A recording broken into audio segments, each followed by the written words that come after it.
And now, it's time for another Dice Tower review with Tom Vasel.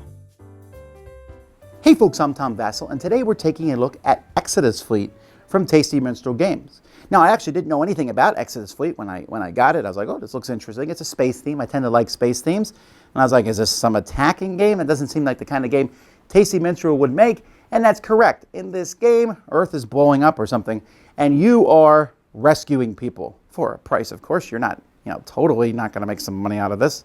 Altruism, forget that. I need money, and that's what you're doing in this game, is you are trying to get this nice income going and get points for rescuing people and building a huge fleet of ships. You're going to do that by auctioning and taking different actions. Here's how.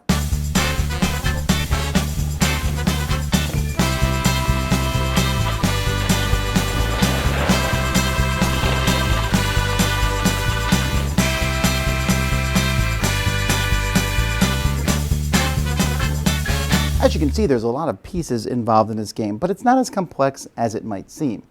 At the beginning of the game, each player is going to pick a faction, and there's actually different boards for the factions based on the number of players. So it is a 4-player game, for example. You would pick one of these factions. So I look at them and I pick the Wet Rockers. Now the faction that you pick has a couple starting ships. So the Wet Rockers can start with investment and merchant command. So I'm going to look at these two ships. Now in this game there's a lot of ships.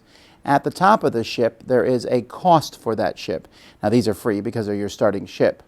There's an income here. For this it would be my starting income, but also during an income phase that's how much money this ship would provide. There's the hold of the ship. The ship can carry the different resources. There's 4 main resources, you can see them there, and then there's also tribes, people. And only tribes can go in these purple spots, and some ships might have, it might be orange. Like, for example, this ship here has orange, so it can only carry orange cubes in those spots. So I'm going to pick those, and also a special ability. So, for example, here, I can pick this one, which has a great income, and has a pretty large cargo bay, but not as big as this one. This one has a huge cargo bay, only 8 income, but during one of the phases, I can sell a resource for 2 XU, which is the money currency of this game, and is right here. So it's up to me which one of these I pick. Also, the one that I pick, so let's say I pick Merchant Command, I get like a starting card. These are Explorer cards. They're kind of like action cards, and I'll get the one that matches. So I would get the Merchant one, which at any point in the game, I can trade this in for a resource of my choice, or exchange 1, 2, 3 resources for 5, 8, 11, 13 XU money. You're also going to start with some resources. Everyone's going to start with the same resources, which you'll put in your starting ship. There's going to be some ships that are out here. There's some neutral ships. There's going to be 10 neutral ships available the whole game. That's this bottom row. You'll start with 5 halfway through the game. You'll add 5 more. And then you have faction ships, and these are going to get replaced as they bought. There's a whole pile of them. Some of them are starting faction ships, so they'll be the first ones you'll see. Now, one person's going to get the Admiral card. They're going to go first. Everyone's going to be the Admiral, and each time everyone's the Admiral, the round goes up. After a certain number of rounds, depending on the number of players, there's going to be a scoring. So after 4 rounds with 4 players, there'll be a scoring. And then after 8 rounds, there'll be another scoring, and then the game ends.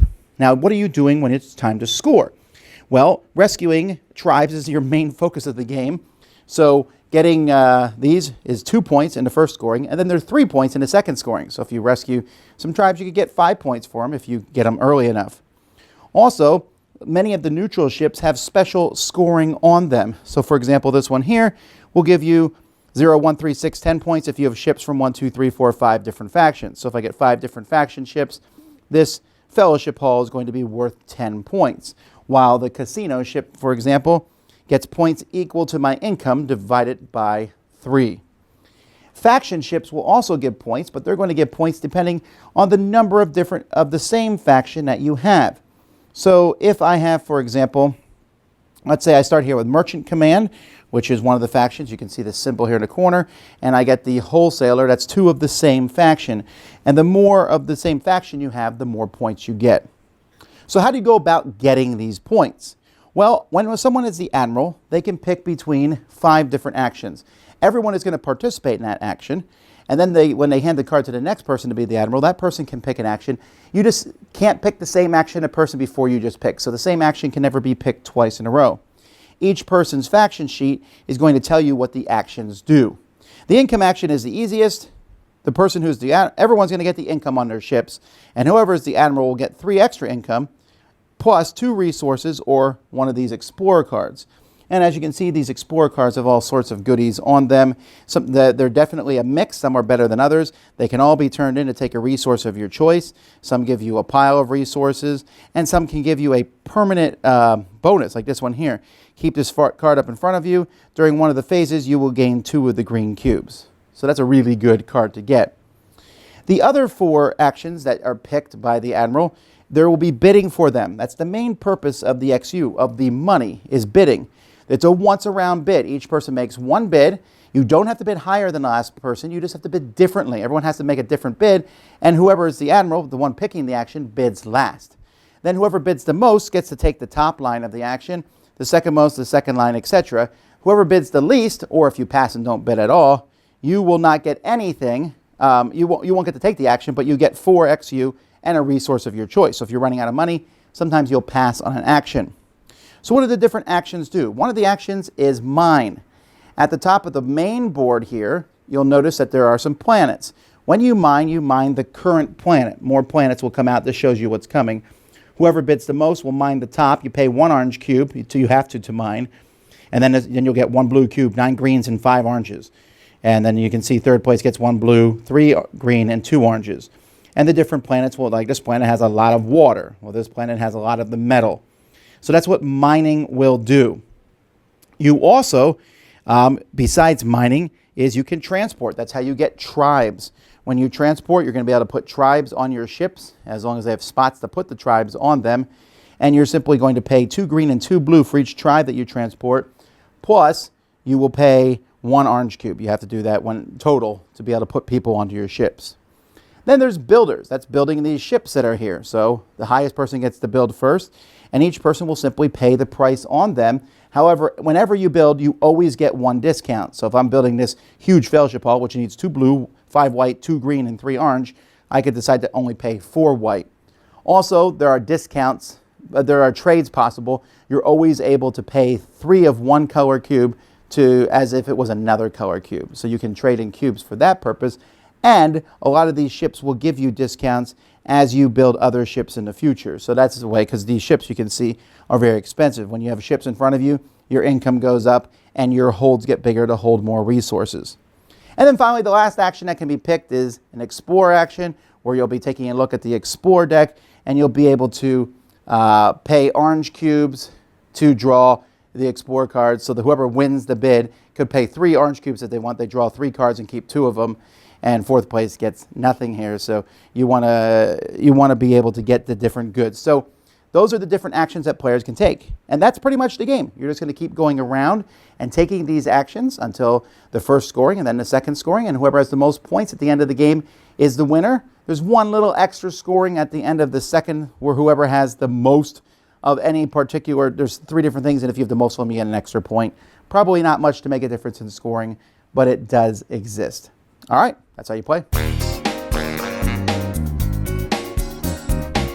Okay, so that is Exodus Fleet. First of all, the artwork on the ships and the whole game, the production value on this, very high. I really like the iconography, very helpful. You get a card.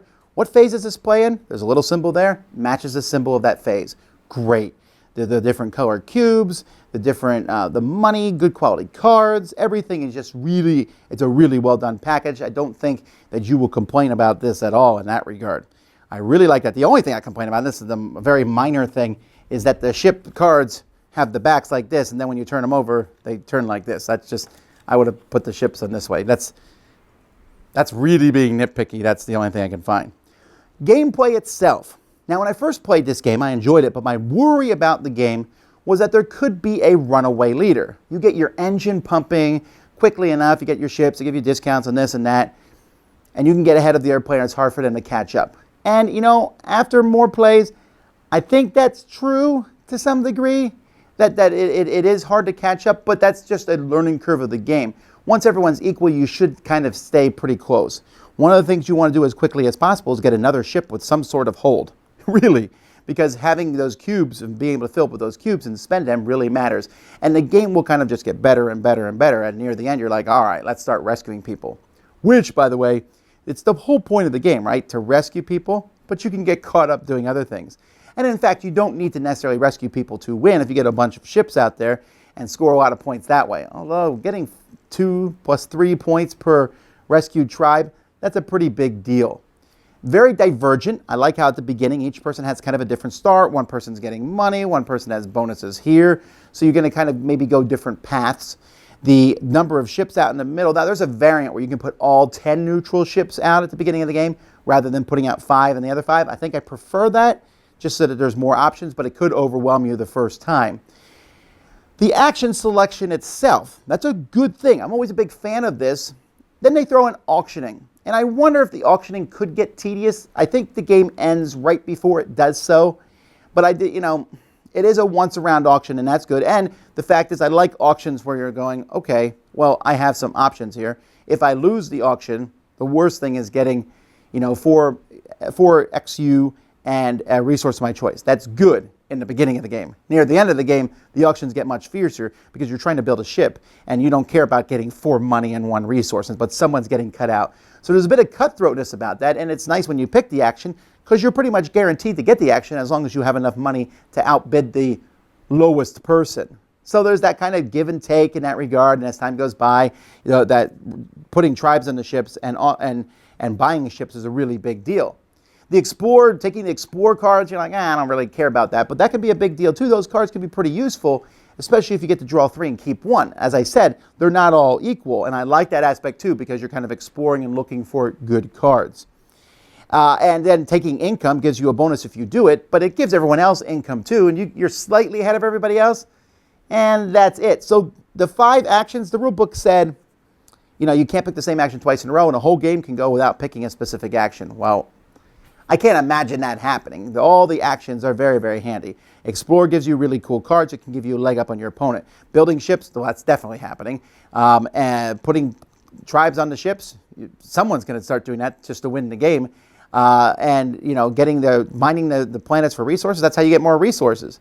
So this all just fits together like a really well-oiled machine.